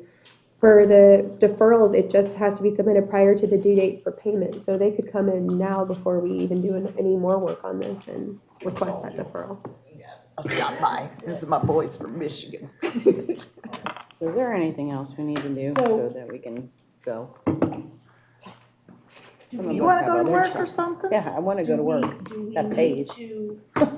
We need to give city manager direction on what we're gonna do next with what some of these targeted, well, we didn't give them a consensus. and we Okay, well, I think that you need to keep it broad because what I hear is that planning and zoning, economic development, and the departments will get together, determine the targeted industries, how to say that in a broad manner. What I hear is that some of the things that are a priority for this commission are the higher level of average salary employees, creating a local job creations, whatever that may be, education, skilled workforce, or the incentive to provide such, healthcare, clean industry. What am I missing? Oh, business types in specific areas, so that we don't have business types in specific areas, so that we don't have a bank on every single corner in Activity Center 7. Or that we don't have what I'm talking about, right? Mattress store on every A corner. mattress store on every single you incentivize to have specific industrial or targeted industries in areas, and you can do that. We had it once before. So those are the things that I heard overall between staff and all of us, and I would assume something would come back with any other suggestions that have been mentioned by economic development and as well as planning and zoning and the city manager. On top of that, I think utilizing what Cape Coral has as. Well, I thought that, yeah, Exactly. sorry. Yeah, As, kind of see. what do they call A it? template. Yeah, a The template type foundation, thing. yep. And then bringing back all that, the targeted industries. I had the headquarters, the last mile, the Headquarters. distribution, Yep. those types of things. And then just bring it back as in your wisdom. You said, look at it out in time. Commissioner Armitage. And another thing I know we talked about earlier, that the residential employment, possibilities as an incentive as well. And by going back to the Cape Coral, I know that their process was up to 10 years. We didn't want to do 10 years, but come back and tweak it with a less amount of years, 3 to 5-ish, somewhere in there on what, okay, 3, whatever benefits the city the best. That's And see, Depends on the business, I think. it's logical or if it's attainable, but when we're talking about some of the larger industries, maybe we want to look at that, how many millions they're putting in as to the longevity of that. Because if somebody's gonna pay you $2.5 million and you want it all within 3 years, I think you can set some criteria up for that, discussing the length of time, because you're talking $2.5 million over that 10 years, that's not so bad.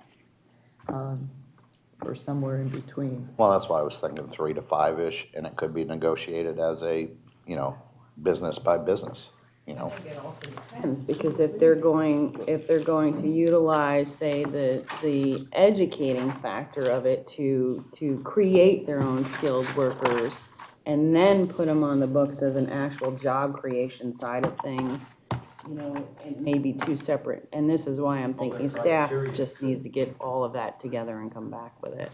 Their criteria could say what they're eligible to up to 5 years or up to 3 years. Right. Whatever, depending on what they're bringing, like you said.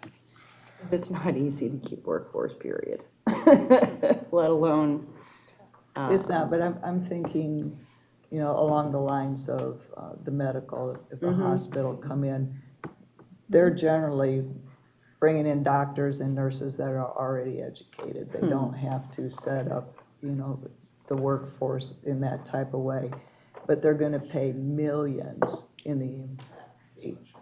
So deferring that, out for a longer period of time, I have no problem when you're talking millions of dollars, and there's I mean, just the creativity. So what I'm saying is, depending upon how much it is, I would like to see a criteria to no more than 10 years. All right, so let's get the consensus based on the targeted industries, based on Commissioner Carrison's list. City clerk, do you need Commissioner Carrison to say the list again? Okay. I think we better add the Hold on, larger let's- deferment. Let's take that separate, okay? So the targeted industries based on the list from Commissioner Carrison, let's get a consensus. Commissioner Carrison, Oh, yeah. Commissioner Luke, Yes. Commissioner Lynch, okay, and I'm a yes. All right, now, the longer timeframe, currently the code is 3 years. And I'm hearing you want to allow the timeframe for deferrals I is think 3 currently years. it's 4, No. isn't it? Three- They don't. 3 years. It's 3. So what I hear is Yeah. the larger deferment can have a larger, it would be incremental based on how much of the deferment would be the basis of the time frame. And the reason I'm saying That's 4, what I'm because I hearing. think the first year they don't pay anything, and then they pay it in installments the next 3 years. No later than 3 years after the issuance of the first CO, temporary or So otherwise. CO is issued in 2020, they get 3 years, has to all be paid in 2020.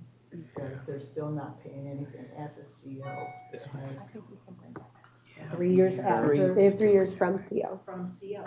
Right, so their first payment's not until The year after. the year after. 2021, 2022. So they have and 2 years to pay 2023. it, My you're guy right. here. Bob, who did a great deal of research on all of this, is indicating to us that the competitive number of years on the short end is 5 years, that's the standard. So we're short of that standard best practice, just for your information. Well, for remembrance too, the impact fee for that hotel was only $149,000. And so they have the installments basically of $50,000 a year. For 3 years. But when you're talking a hospital or large industry that's millions, I can see where that 10-year mark would definitely come into play. So I would like to see criteria depending upon the size of the impact And, yeah, to and the investment. length. Exactly. I agree. And staff's recommendations, of course. So we'll have like a chart, so that, say if it's a hotel, they get 3 years, if it's a hospital, they get 8 years or whatever. I would go by the money. That's, that yeah, they the have. cost, You yeah. have to Not- see what not that the chart would industry. look like. Not the industry, but the amount of the impact money. The impact fee. Yes.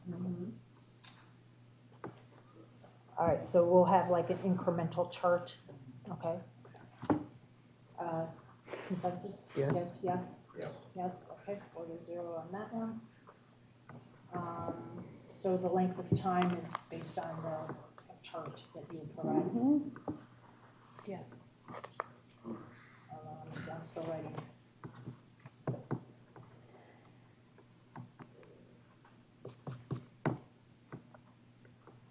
Let's make sure we get it on the record about the hotel, regardless of what's going on and what's happening. The impact fees for the hotel will be grandfathered in and allowed. Commissioner Carrison? Yes. Yes. Yes. Yes, and specifically the hotel that's underway right now, Hampton Inn, just for specificity. Okay, so that's grandfathered in.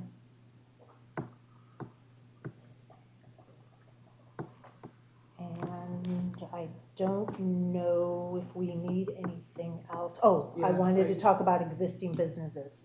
No, I made statements after Commissioner Carazone asking them to use as a template Cape Coral, the businesses that they've got, plus the headquarters, last mile, and Yes, yes. distribution to be added to it, Yes. And distribution. and headquarters. Okay, so headquarters, last mile, and distribution centers to be included in the list that Commissioner Carrison stated earlier. Utilizing Cape Coral as the template. I'm okay with adding the industries. I am too. And I'm okay with using Cape Coral as a foundation. but I think that economic development can come back with other Yes. targeted industries. I don't want it to sound like these are the only things. And that this is just a guideline, and I would assume that something will come back that will be tweaked and deferred in a That- different, That's exactly right, what I was that's what I talking about. thought you were. But they were so innovative in the way that they utilized their hometown workforce, their education of the workforce. They were so innovative. I like using that style, so that was my recommendation. So I have, we'll get a consensus on using headquarters last mile distribution and other EDC input, using Cape Corals as a guide. There you go. Yes. Yes. And I'm a yes. I do not think using existing businesses, because if we're going to have a possible 10-year deferral and they want to expand, and then they get that expansion deferred, now we may be going to tacking on 20 years of impact fees being deferred. I think this should be like a one-time deal and done, unless we put something in there that says if it's for something that we've already deferred, that they have to pay all of those deferred impact fees before they can get another deferment. I really think that we need to have a good management of these impact fees if we're going to have an existing business. Yeah, that you can't add them on to each other. Because it would be good for some businesses, like King Plastic, for example, they could have used it when expanding if they've met the criteria. So I wouldn't want to necessarily exclude those type of opportunities, but we can make it so they're not stackable. I definitely do not want it to be stackable. If we're going to allow existing businesses to have some type of deferment for their expansion, which is awesome, Okay. but to have it stacked, So can we get a consensus to not allow deferments to be stackable? No, I'm getting, I don't, either, can we talk to our Yeah, we business folks need who to have some discuss. reasoning behind this? Can we behind the have it existing that business? we look at the stacking of deferments and how that would play a role, and then that will be brought back? How's If we that? can- Just Okay. because I think it should be something we're aware of, and I think that future information needs to be gathered. Yeah, I think it would be really good, and I've got two people back here representing the business community that obviously feel strongly about that, and I think we should at least get some Yeah. input from them as to their reasoning and Could what they they would actually suggest. give us a little public I'd comment like right to now? hear it now, because also have, I understand we have a responsibility to the business world and development, I get that, but if this is deferring impact fees, the citizens are gonna have to pick up the slack at some point.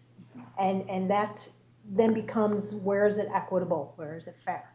So Mel, if you could shed some light on to this stackable is, I defer welcome to it. my, I would like to Action. defer to my business compadres out in the audience who already have filled out comment cards. So if you guys would like to ask their input, I would defer to them. okay, Mr. Warden, if you'd like to kind of weigh in, I'd be grateful. Thank you again, Nicholas Worden. One of the things we look at is expansion. So when you have an existing business comes into town, we defer their impact. And we talked about not wanting to stifle their growth. They've done a tremendous job in 3 years and not in 5, to now they want to expand and add this many more jobs. We're going to tell them no. We are not going to allow that. So when you have growth that is instrumentally stacking on top of each other and doing well, we're slowing that. And again, to bring back to Mel's point, you're looking at, yes, the impact is over 5 years, 10 years. The job market, the taxes that we're earning from that, the revenue we're earning from that is instrumental in a long-term future, not just that short period of time. So that's the reason when you guys look at this piece and you go, oh, only 5 is okay, 10 being a large project, if a hospital came in and built and then wanted to build right next door a new cardiology tower, we're gonna go, no, you guys, we don't wanna do that. Why would we wanna say that now? Why don't we allow for that decision to be made at that time for the economic development of impact at that time. So I just, again, that's my input. And we've seen that in the other counties. The distribution center just went through that piece, just got approved for a second deferment because they added another, I forget the number of jobs, but they basically are doubling their space. And now they're getting a second deferment because of the amount of income that they're bringing in. So that's my piece. Thank you. Go ahead, Commissioner. So I understand where Vice Mayor is coming from, wanting to recoup on the whole before you stack onto it.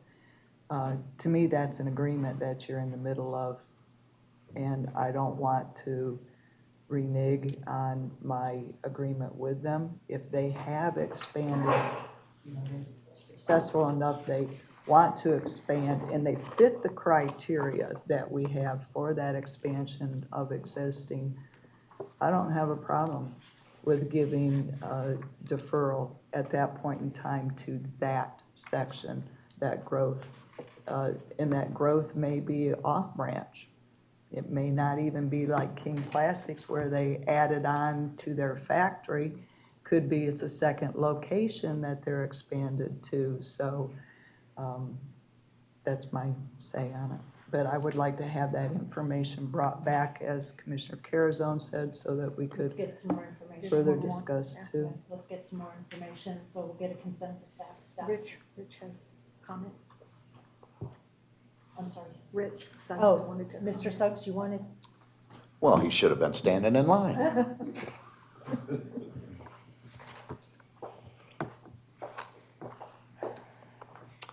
As far as stackable goes, you know, Mr. Suggs, please I'm say your sorry. name for your. I am sorry, Rich Suggs, Northport resident and member of the chamber. We have to look at business as a whole, not new business against old business or existing business. If they're expanding, you really are looking at a situation where they could come back and say, well, you're offering this for the same exact thing that I'm doing, but you're not providing it for me because I was already a resident here. That doesn't seem fair and just on face value. Plus just the fact that you really need to look at the total picture of what that business brings to this city. One of the things that you will notice in Northport, if you go to most restaurants during the day, is they're empty. Why? Because most people work outside. So now that business is bringing employees here that are going to eat in our restaurants and going to go to pay taxes here instead of outside in Charlotte County. That's all revenue you need to kind of understand that that business is bringing, not a resident. Okay? I would just say also, your city manager informed me that businesses pay for itself in 9 years, whereas a residence pays for itself in 24 years. Okay, so they are actually subsidizing, after a certain number of years, the residents that are here. That's what diversifying our economic base is all about. You know, if we want to continue just to build houses, then expect our property taxes are going to go higher. If you sit there and said it's a deferment, they're going to pay everything. You know, one of the comments you're trying to do is to how we can put back to 100% impact fees. You know, an incentive is paying over time, time value of money. There's always that thought that if you want to stretch it out over 10 years or 5 years or whatever you decide, okay, that's fine, but you're going to pay 100%. Now, that's just a thought out of my head. If you want to pay up front, why not give them 75%? That's an incentive. And just to exclude an existing business because they are expanding, I mean, and the point was made with King Plastics. I mean, they put tens of thousands of square feet in here. That's just like a new business coming here. And that just needs to be considered or not excluded just because they're existing. If I can I sum up just a minute? What we're talking about basically. Think of this as your deferral on an expansion project. is on new infrastructure. It's on new building, it's on new improvements. Those are all things you've added to. It's like building a garage next door to your house or building a second home or whatever. It's not the first thing you're doing, it's the second thing you're doing. And to say, I'm not gonna value your second thing as much as I do your first thing is absolutely, it doesn't follow in that scheme. So to encourage that expansion and take advantage of that and say, we're gonna let you continue to pay, and on top of that, you don't get out of the other one, and we're not gonna let you out of the first one, but you will be paying them simultaneously. If they're willing to take that risk when they're still mortgaging and they've got a lien from the city on what they're doing, we don't stand any more risk. You stand to gain and to benefit in the same way we're talking about here. The long-term effect will be a multiplier effect you can't really calculate except on paper. And you can look at that extrapolation of numbers and how that grows and increases over time. And you're gonna go, well, but that's mindless. Of course I'm gonna let you do that. Of course I'm gonna let you bring in 2 or 3 times what you've been paying because we're investing in you. That's the whole idea. It's to grow at a factor. And I appreciate the discussion on it because I'm seeing you're giving a deferral for a new business. Now they expand, which is awesome. I think that's fantastic. But to then stack one deferral on top of another deferral, I just had concern with that, especially if it's 10 years plus 10 years. I understand the importance of allowing it. But when those agreements come back, I would be going, yeah, not 10 years, but maybe 5 years or something like that to help with But getting. you're not talking about an additional, you're talking about if they're already into their 3rd year payment or 4th year payment, then, you know, your deferral is not really a deferral. It's just sitting on top of another one. They're co-paying. You're getting 2 payments sitting on top of each other, right? It's not like you're stringing them out Information over that needs to time. come back. They're gonna Yes, overlap. and I appreciate that further explanation Right. because I was seeing it, okay, you get 10 years to pay this first deferral and now No, we've you got don't- another one you that's don't gonna be wait. next to it, so now we're at 20 years. You're not refinancing. Okay. Overlap for a period of time. Or even extending it from 10 years and then when that last payment is done, then you get another 10 years. So, Right, and the Okay. county just has had an example of this, which was one company bought out another, and they had to reconstruct the contract to fold all those things in. This is not like that. This is, I mean, if we had one business being bought by another, you might have a different set of complications. This is not that at all. So let's just get a consensus to bring a little bit more information about stacking or are we all good? I thought we got that. Did we not get that? No. Okay, yes? Yes. You have to bring it back, but I'm all for giving to existing businesses also. Yeah. Oh, And now that absolutely. it's been explained a little bit further, you know, I appreciate that. Did we cover everything that you guys need from us at this point? Stop shaking your head, I'm asking them. I have one question. Oh, Obviously, if we change the number of years, then that will be an amendment to the ordinance. For the rest of this, are we looking at doing this by ordinance or by resolution? That's a By ordinance? city, Okay. yeah. Yeah, no, it has to be done by ordinance, I think, because this way it's Come on, man, codified, give us it's our- part of the, Question that's harder than that. Just making sure. and I don't see an ordinance even coming forward until after we have another workshop. No, I understand. I just want to mentally how we're going to start formatting things. How long do you think you're going to need to bring back this additional information? I don't. I'm one of those that likes to have time timeframes. Well, I don't know how to answer that question. We've got a healthcare forum coming up on the 25th of November, which is going to take a lot of concentrated time. Then we're in the middle of holidays, so I don't know. I don't know how. February. March? that sounds February, good. March? February. I think, and then we've got spring training in February, March, right? So we will do our ever-loving How about best. We'll shoot for March. Okay, No. March-ish. Do we have a consensus for them to bring this information back for a workshop in March or sooner? If not Uh, sooner. If not yes. sooner. Yeah, at their We will work earliest hard toward that. convenience is. Well, their earliest convenience might be March of 2022. In March. I do have one question when you finish. Oh, well, she brought this up. Go ahead, Commissioner Arnold. You had brought up the talking about the years?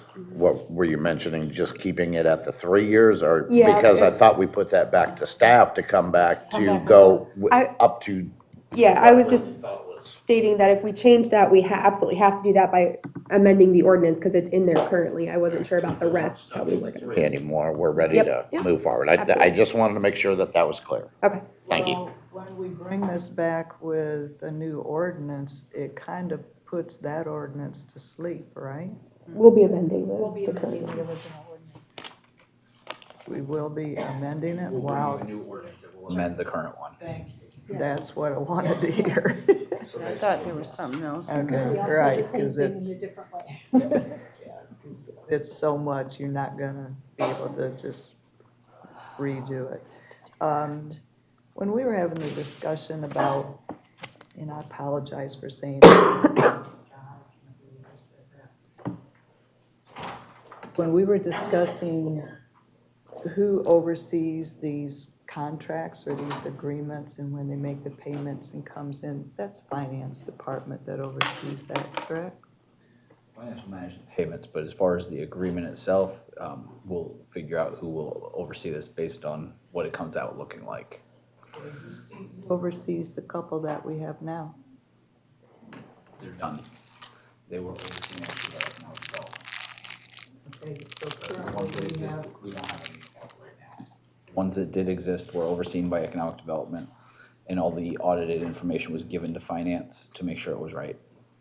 and then the mitigation type stuff with West Village, that's just through my office.